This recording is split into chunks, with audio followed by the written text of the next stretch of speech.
Weewaawo ntendeeza Kristo neebaza Katonda olw'ekirabo eky'obulamu kyatuwadde okuba nga tukyasobola okwatula nti Yesu ye Mukama, ate era ne mwebaza nnyo olw'obulamu bwo, famire yo n'olw'emirimu egy'emikono gyo. Amanya nga bulijjo Mazima Kenneth, era ng'olunaku olwaleero tugenda kuba nga tweyongera mu kitabo kyaffe eky'Ebikolwa eby'abatume, mwe tuli ogenda mu maaso n'okuyigira ensonga ez'enjawulo ezikwata ku byafaayo eby'ekkanisa okuba nga ezaalibwa n'okusaasaanya okw'enjiri akanisa okuba nga gasimbibwa mu bitundu eby'enjawulo. Olunaku olwaleero no tugenda tandika ekitundu kyaffe ekisookera ddala eky'essuula ey'omunaana, nga tugenda kuba nga tutunulya omutwe gwe tuyita Katonda aleeta ekitangala okuva mu kizikiza. Katonda aleeta ekitangala okuva mu kizikiza. Ebyo nno tebiri walala wabula ebyo nno tubirabira ddala wano mu ssuula ey'omunaana olunyiriri olusookera ddala paka olwokusatu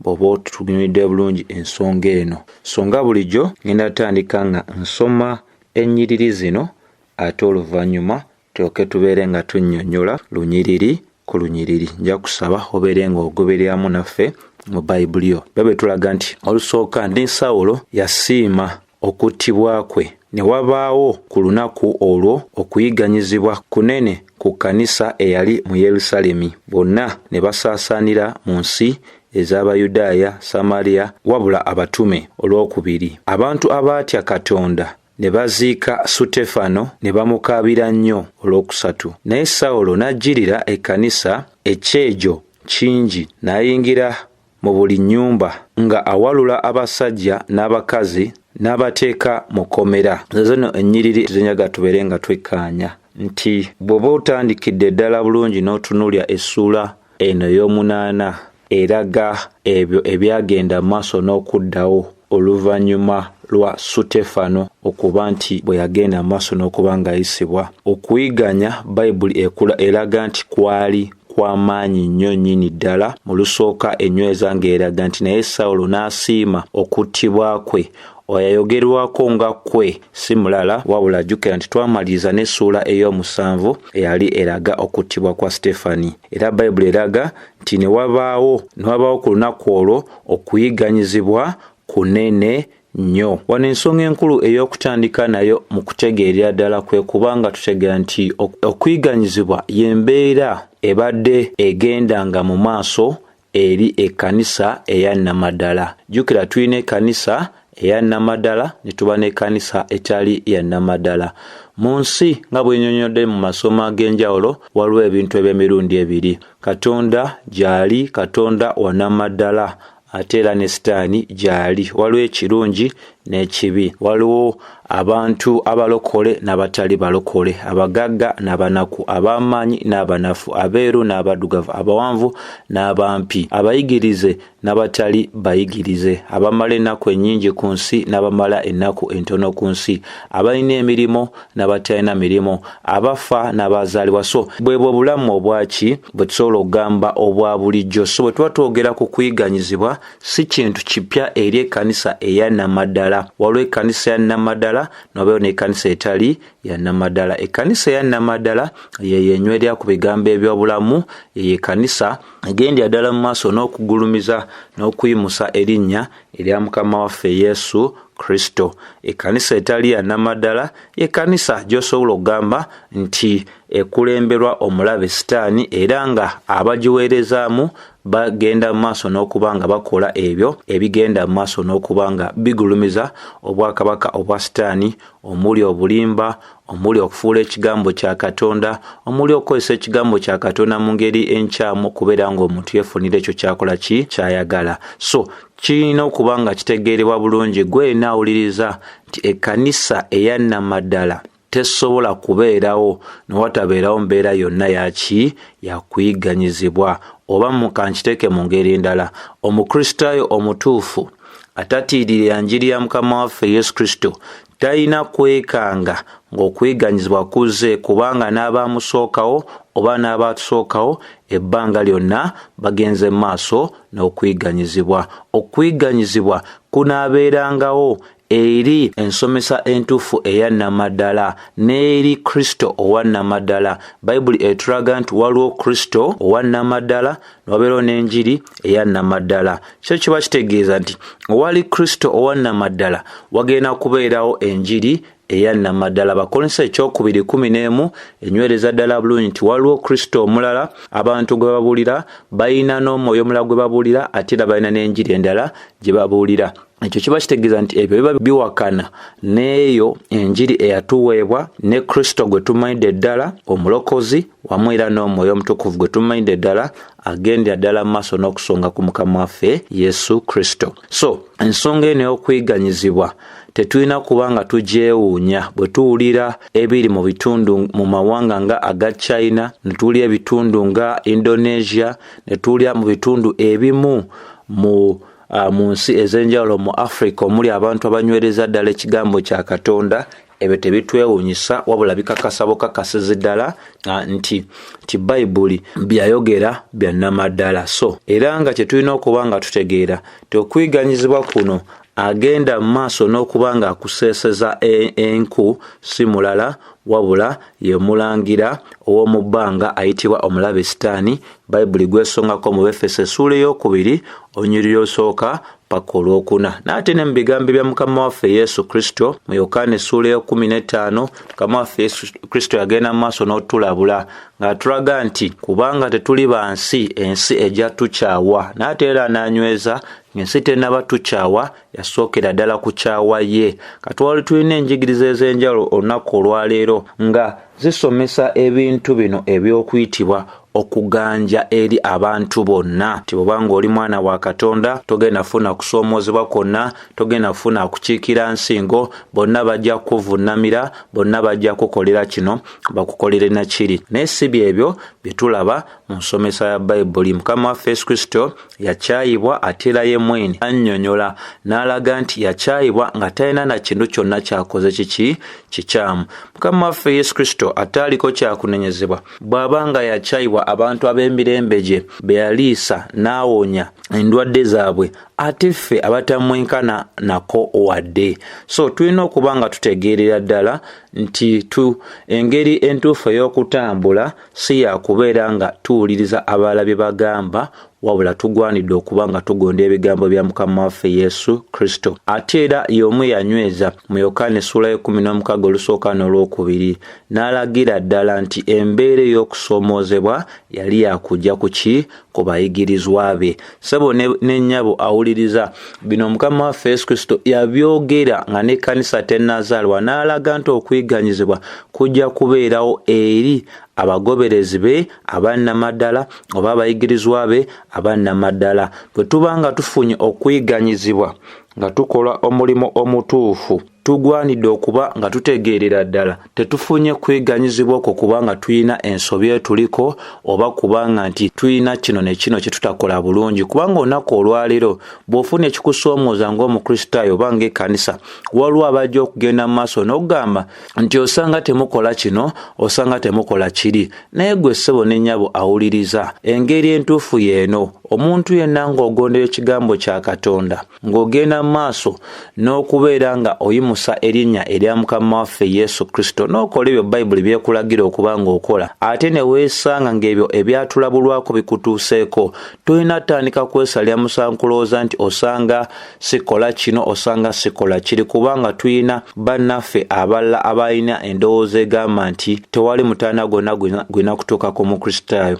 N'ekyo kiragira ddala obulimba oba abantu ab'enjawulo, engeri gye bagenze maaso n'okulimbibwamu n'engeri gye bagenze maaso n'okudibyamu ekigambo kya Katonda. Kristo ayogera mu Yokaana 16 olusooka paka ku lwokubiri n'alaga nti ebyo byonna eby'okwiganyizibwa byali byakutuuka ku bayigirizwa be. Era okwiganyizibwa bulamu bwa bulijjo eri abakristaayo. Buyinza obutajja leero naye nkya okwiganyizibwa kujja, kubanga owabeera ekkanisa ya namaddala ng'era wali n'enjiri eya namaddala, kiina okuba nga ekyo kisuubirwa. Mukama waffe ayogera mu Yokaana 18:36 paka 37 n'agamba obwakabaka bwe si bwa nsi eno. Bwe yagamba nti obwakabaka bwe si bwa nsi eno, kyali ategeeza kyekyo, kuba nti obwakabaka bwe si bwa nsi eno, ekkanisa ye eyannamaddala ebuulira enjiri eyannamaddala tegenda kwagalibwa nsi eno kubanga ekisooka obwakabaka buno kubanga obwakabaka bwe si bwa nsi eno. Naye abo bonna abagenze mu maaso n'okwekwanaganya n'ensi okukola ebyo ab'ensi bye baagala okubeera nga basiimibwa ab'ensi kitulagira ddala nti abantu abo tebali kitundu ku kkanisa entuufu ya Kristo Yesu ate n'enjiri gye babuulira si ntuufu. So bw'olaba omusumba ng'agamba ayagalibwa nnyo twale ayagalibwa nnyo abantu ab'ensi nga era bamukubira emizira kyolina okuba nga otegeera amangu nti ayina ebintu byagenda mu maaso n'okuba nga asomesa oba enneeyisa ye enjogera ye n'ennyambala ye esobola okubeera ddala nga yeyo yennyini ekwatagana n'abantu ab'ensi. Jjukira enjiri eyannamaddala ereeta okubeera nga okyayibwa si nti no onoonya okukyayibwa naye amazima ne bwogezaako okugoogera mu ngeri ey'obukkakkamu esingira ddala engeri ey'obuwembeefu obusingirayo ddala ssebo n'ennyabo era amaanyi agali mu njiri gagendera ddala mu maaso n'okuba nga gaviirako abantu okubeera nga bamalibwako emirembe n'okunyiga kubanga enjiri ejja songa ku kibi kyabwe, ejja kwogera ku nneeyisa yaabwe, ejja kwogera ku nnyambala yaabwe, ejja kwogera ku njogera yaabwe, enneeyisa yaabwe. So singa osanga omuweereza nga ensi emwagala nnyo ab'ensi bagamba oye musumba waffe, oye musumba waffe, kyolina okuba ng'otegeerera ddala nti ekyokwagalibwa abantu abangi ab'ensi tekitegeeza nti kyokola kituufu newankubadde abasinga bafuna abantu bangi nga babaagala balowooza ku kabonero okuva eri Katonda ti kye bakola kye kituufu. Si bwe kiri kubanga Mukama waffe Yesu Kristo ani amusinga ggwe ssebo n'ennyabo awuliriza ku bintu byakola muntu kigombe mu biro byaffe ayinza n'okubaako ka inchi kasemberera Mukama waffe taliiwo naye akyayibwa n'akolebwako ebyensonyi. Nyweza nga ndagira nga nkulaga nti soogera ku nsonga eno ey'obulumbaganyi n'okuyiganyizibwa eriffe nti kubanga twagala okuyiganyizibwa. Nkulaze ne nkugamba nti ne bw'obeera nga okoze ebintu mu bukkakkamu obusingirayo ddala mu buwombeefu obusingirayo ddala n'ogamba n'ogenda kukyogera nga bwe kiri naye mu bukkakkamu obusemberayo ddala era ojja kubaako bw'okosa abajja okuyimusa emitwe gyabwe n'ensingo zaabwe eri ggwe kubanga ensomesa eyannamaddala eya Bayibuli ebiseera byonna egenze maaso n'okuba nga ekola ki eyiganyizibwa egenze maaso n'okuba nga eyiganyizibwa. Ensonga Bayibuli ekulaga nti ne Sawulo n'asiima okuttibwa kwe Sitefano kiki kye yakola wabula okubuulira amazima kwe kwamutisa. Ne wabaawo ku lunaku olwo okuyiganyizibwa okunene ku kkanisa eyali mu Yerusaalemi kubanga ekkanisa ezaalibwa ddala omulundi ogusookera ddala mu Yerusaalemi, omulimu ogw'amaanyi gwasookera ddala mu Yerusaalemi. Olwo omulangira w'omu bbanga omulabe Sitaani n'agolokosa abantu ab'enjawulo abaali tebakkakkanya kigambo kya Katonda ne batandika okubeera nga bagendera ddala maaso n'okuba nga bayiganya ekkanisa. Era Bayibuli kyeberaga nti bonna ne basaasaanira mu nsi eza Buyudaaya, Samaliya wabula abatume. Kati kano kakulu kakutegeera nti okuyiganyizibwa kuno kwe tulaba mu ssuula ey'omunaana okwali okunene tekuyina njawulo n'okwo kwe twasookera ddala okulaba mu bitundu biri ebyasooka mu kusomesa mu ssuula ey'okuna ne mu ssuula ey'okutaano. Era nga bwe twalaba nti okuyiganyizibwa kwaliwo ku lw'ensonga ez'enjawulo. Ezimu ku zo bantu bano okwogera mu nnimi, ezimu ku zo kubeera nga Peetero ne Yokaana Katonda yabakozesa okugolokosa omulema, n'ensonga endala ezagendera ddala mu maaso n'okubaawo ez'abantu abangi okutandika okugoberera abatume. Naye kikulu nnyo okutegeera nti newankubadde bw'atyo omubi bwe yateesa okubeera nga akoleramu abo abaali abajeemu okuleeta okuyiganyizibwa eri abantu, kikulu nnyo okuba nga otegeera nti okuyiganyizibwa kuno okweyongera ate kwagendera ddala mu maaso n'okuyambako enjiri okubeera nga etuukira ddala mu bitundu ebyenjawulo kubanga mukama waffe tujjukira mu Ebikolwa batume 8 yayogera ng'alaga nti abantu bano nga bamaze okuweebwa amaanyi balina okubeera nga babuulira enjiri otandika ddala mu Yerusaalemi, mu Buyudaaya, mu Samaliya wabula n'ebitundu byonna eby'ensi. Naye katulowoozamu ekkanisa ezaaliddwa mu Isirayiri mu Yerusaalemi, mu kibuga ekikulu ekyo, bonna bali awo, tewaliwo mbeera yonna y'osobola okugamba nti embeera eno enaabaviirako okubeera nga batuukiriza kino ekyabagambibwa. Okuyiganyizibwa bwe kujja newankubadde omubi yakuteesa ku lw'ekigendero kitaali kirungi, naye Katonda waffe okuba nti mukulu eri ebintu byonna, ekyo ekyali kiteeseddwa ate obubi yakyeyambisa okutuukiriza ekigendererwa kye kyali yateesa edda ekyenjiri okusaasaanira ebitundu byonna. Kyeva Bayibuli eraga nti okuyiganyizibwa kuno okunene ku kkanisa eyali e Yerusaalemi bonna ne basaasaanira. Kati bonna basaasaanira si balala, si abatali balokole wabula abo abaali bamaze okuba nga balokoddwa kaakano bamaze okubuulirwa enjiri ebbanga eriwerako mu Yerusaalemi. Olwo enjiri egenda atandika okusaasaana, yonna gye bagenda okutambulira gye badde tetuukanga yali yakutuuka. Ate bano abasinga abaali bavudde mu mawanga ag'enjawulo nga bazze ku lunaku olwa Pentekooti ne balaba ekyo ekyalo eky'amaanyi eky'ekkanisa okuzaalibwa, kyonna ky'osobola okugamba nti kyali kisobola obbakuumira mu Yerusaalemi kaakati kyali kyakutaggululwa, era ng'ekyaleetera embeera ey'okutaggululwa si kirala okuyiganyizibwa kwe kubataggulula okubeera nga bonna okusinga okujjula mu Yerusaalemi bonna ate basaasaanira ebitundu ebyenjawulo kwotadde n'abantu ababulijjo abaali bakola emirimu gyabwe mu Yerusaalemi. So wano tulina obulungi bwe tulaba ng'era butulaga obukulu bwa Katonda ti okuyiganyizibwa kwe kwatandika omulimo ogw'obumisani eri ensi yonna. Owataali kuyiganyizibwa enjiri teyandituuse mu mawanga ng'agaffe oba mu Africa oba mu Asia oba mu buzingazinga obw'enjawulo, naye okuyiganyizibwa kwe kwaviirako omulimu ogw'obumisani okuba nga gutandikira ddala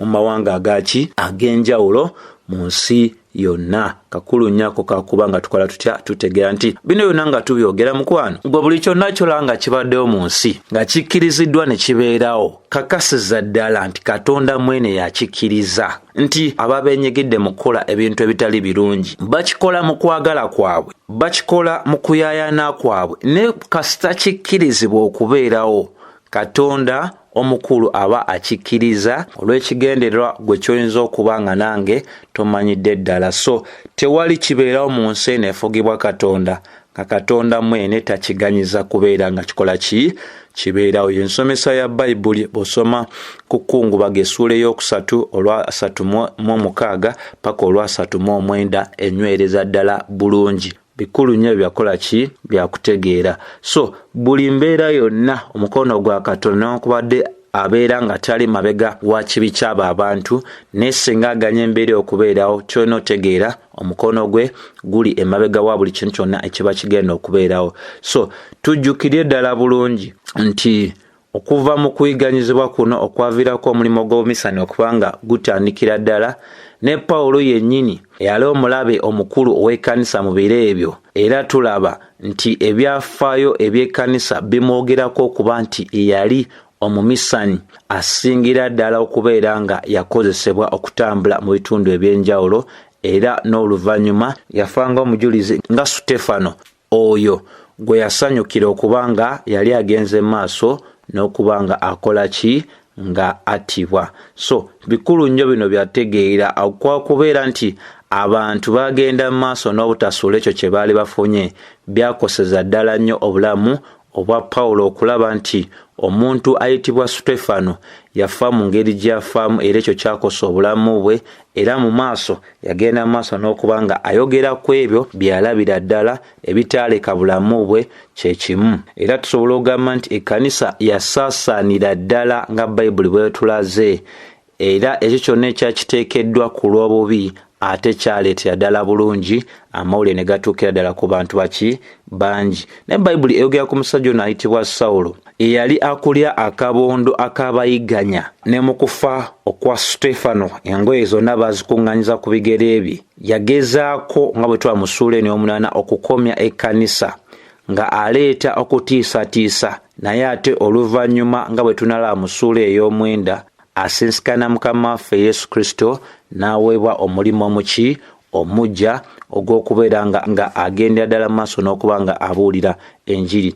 Era ekisinga okunyuma mu maaso nga bwe tunalaba yagambibwa nti yali wa kubonaabona ebintu bingi nnyo ku lw'erinnya erya Mukama waffe Yesu Kristo. Era tulaba mu maaso eyo engeri emu Sitefano gy'agenda mu maaso n'okubonyaabonyezebwamu Abayudaaya nga bamuwakanya, era Abayudaaya baawakanya nnyo Pawulo mu buweereza bwe. Era n'ebintu byonna Abayudaaya bye baagenda mu maaso okuwayiriza Sitefano, era tulabira ddala nga bwe twabira mu ssuula ey'omukaaga bwe batyo bwe baagenda ddala n'okubeera nga bakola ki, nga babiteeka ne ku Pawulo. Era tulabira ddala buli kantu konna Abayudaaya ke baakola Sitefano, ebintu ebyo byonna byaddamu okuba nga birabisibwa mu bulamu obwa Pawulo mu maaso eyo. Amaze okukyusibwa, Pawulo yakubwa amayinja, Pawulo yawalulwa wabweru w'ekibuga, Pawulo yagenda maaso n'okubeera nga asemba mu mbuga ez'amateeka mu Isirayiri, era n'afanga omujulizi. Naye Bayibuli ate era erina akalakeeraze naga nti newankubadde abantu bonna baasaasaanira ensi za Buyudaaya, Samaliya, wabula erina akantu kegamba wabula abatume. Kati lwaki eyogera bw'etyo nti newankubadde bonna bali baasaasaana, Abakristaayo, abatume bo tebaasaasaana? Kikulu nnyo okuba nga tutegeera nti mu biro eby'entandikwa ey'ekkanisa empere mu Yerusaalemi, abatume baali tebasobola mangu na mbiro okuba nga baleka ekkanisa eyali etandikwa butandisi mu Yerusaalemi. So baali bakolanga abalabirizi okukakasiza ddala nti kino kyekyali ekitebe ekikulu, kirina okuba nga kiriisibwa ddala bulungi, era enafubutuka ng'eva wano okugenda mu nsi endala zonna. Baali tebasobola kuleka ekitundu ekkanisa mwezaalibwa ddala ate nabo badduke. Kati wano balina sigalawo, oba babakufa babeere bakufa, ne enafubutuka wano nga bwegenda mu nsi ziri endala. So kyekigendo ekikulu lwaki abatume bagenda mu maaso n'okola ki, n'okuba nga basigala. Era Bayibuli eraga mu Lwokubiri nti abantu abatya Katonda ne bagenda mu maaso n'okubeera nga bakaabira n'okungubagira Sitefano. Abo twaboogerako dda be bantu abaali tebaagala kubanga bamenya ekigambo kya Katonda. Bayibuli tugamba nti Sawulo n'agenda mu maaso nnyo n'okubeera nga ayigganya ekkanisa, ng'ayingira mu buli nnyumba ng'awalula abasajja n'abakyala n'abateeka mu makomera. So kino kikulu nnyo kyakuba nga tutegeerera ddala nti weewaawo bino byonna byakolebwa, naye tulina omukono gwa Katonda gwe tulaba wano mu masekkati ga bino byonna, nti Pawulo yabikola bino, naye ekyo kyali tekisobola kukomya nteekateeka ya Katonda. Era kino bw'olaba mu maaso eyo okukyusibwa kwa Pawulo kukulaga obukulu bwa Katonda mu bulokozi. Teri muntu yenna Mukama gwe yateesa nti anaalokola ne bwabeera nga mukakanyavu nnyo okubeera nga alemerera Katonda okubeera nga akola ki, amukyusa. Kyekino kye tugenda ddala maaso n'okulaba.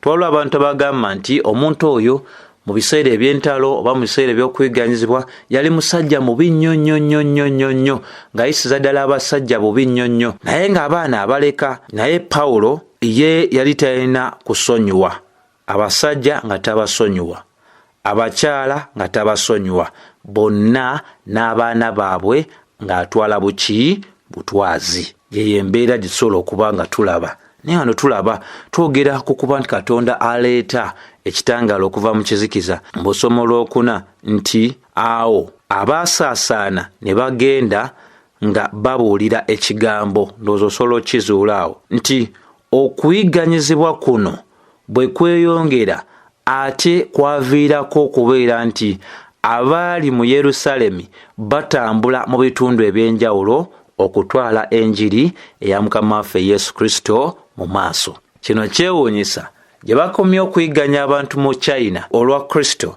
ate abantu gye bagendedde ddala maaso n'okulokoka. Ne mu nsi ez'enjawulo, Iran, Saudi Arabia wa abantu gye bali nga balokole, Morocco, Tunisia abantu gye bali nga balokole, masekati g'amateeka amakakali agogamba nti singa okwatibwako wakuti oba wakutibwa. Pawulo kyava yagamba mu Baluumi 1:24 n'agamba enjiri ya Kristo tenkwasa nsonyi kubanga yo ge maanyi galeetera abantu bonna okuba nga balokolebwa. kati tunuulira kino, bonna abaasaasaana baali babuulira ebifo bye baalimu ebyokwesiima mu Yerusaalemi byali bimaze okuba nga bikoma, kati kaakano ssaawa ya kukola. So okuyiganya ne kubeera nga kwasumula ekkanisa mu kuba nti yeetuulako, era ekkanisa yonna erina okuyigirizibwa okulungi, eyeetuulako nga tebuulira njiri, wabeera waliwo obwangu, kubanga ekkanisa kasiteetegeera amazima amatuufu ate terina kwetuulako, erina fuluma nebuulira amawulire amalungi. So basumululwa okuyita mu kuyiganyizibwa. Kati omuntu mulala nzo ogamba naye kati okusumulwa kuliwaawo, kweko kwennyini eyali yeetuddeko kati etwala enjiri mu maaso okutuukiriza omulimu ogwo Mukama waffe gwe yagenda mu maaso n'okuba nga ayogerako nti enjiri erina otuuka mu bitundu eby'enjawulo. Olwokutaano, awo Filipo n'aserengeta mu kibuga ekya Samaliya n'abuulira Kristo. Owulira, abadde omudikoni gwe twaye mu ssuula ey'omukaaga, kati kaakano akkiridde mu Samaliya okubuulira Kristo, kubanga yali omu ku abo abaasaasanyizibwa, yali omu ku abo abaasaasaanira mu mawanga ag'enjawulo, era Katonda mu kuba nti omwami ono yali mwesigwa mu kitono n'amukozesa ne mu ddaala lino ery'okubeera nga abuulira enjiri, era enjiri eyaliko n'obubonero n'ebyamagero. Olw'omukaaga, ebibiina ne biwulira n'omwoyo gumu ebigambo Filipo byayogedde. Bwe baawulira ne balaba ebyamagero byakolanga. Olw'omusanvu, kubanga bangi ku bo abaaliko dayimooni ne bibavaako nga bakaaba n'eddoboozi eddene, ne bawongo bangi abaali abalwadde, okukonziibwa n'abalema, essanyu lingi ne libeera mu kibuga omwo. Ekigambo kyonna si kirala, yali njiri. Tewaaliwo kintu kirala kyonna, yali njiri yaviirako ebintu bino eby'enjawulo. So kikyo kye tuli ogamba, ekibuga kino kijjudde obufumu, abantu baliko ebyawongo, baliko dayamondi.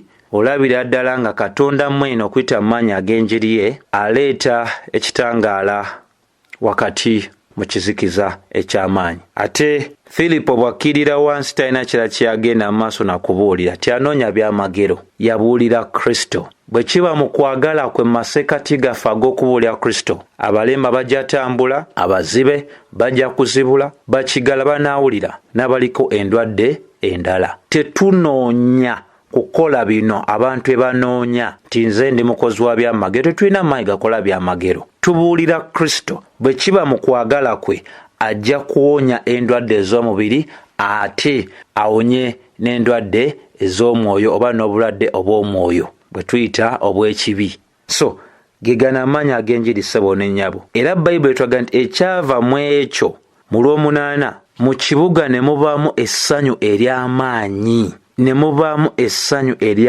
Lwaki?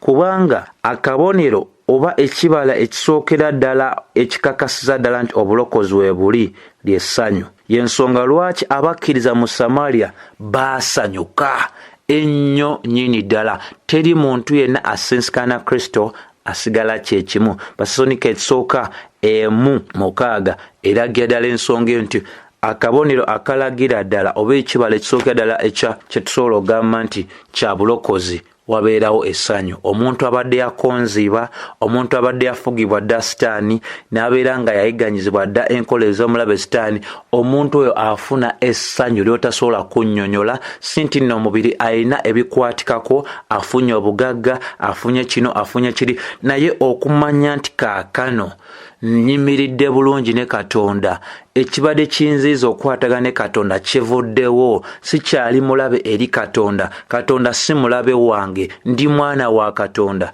Ekintu ekyo kireetera ddala kye tuyita essanyu. So bibyo mukwano bingi nnyo tugenda kuba nga tubyekkaanyiza ddala nga bwe tunatandika ku lunyiriri olw'omwenda omulundi ogunaddako, Mukama ng'akoze atya, ng'asiimye, tujja kuba nga tuyigira ddala ensonga ez'enjalo, biki ebirala ebyatuukawo omwo mu Samaliya. So nsaba ekisa kya Mukama waffe Yesu Kristo kibeere eri mmwe mwenna.